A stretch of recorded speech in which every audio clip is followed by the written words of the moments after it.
mag-usap ha? Opo. Kambihira. Anong oras na?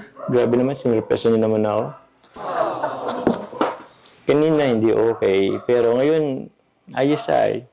Mukhang medyo okay na ako.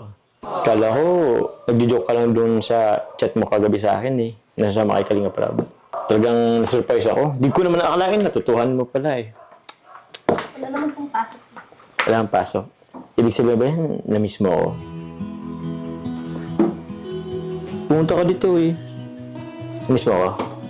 Siguro po. Siguro. Pambira, na-miss mo pala talaga ako eh. Sige, ano bang gusto mo? Tubig, juice, drinks na ano? Sige, tubig na lang. Kasi alam ko, okay lang, makiran ako ng konti. Grabe ah. Sorry. Diyan. Wait lang, madali lang.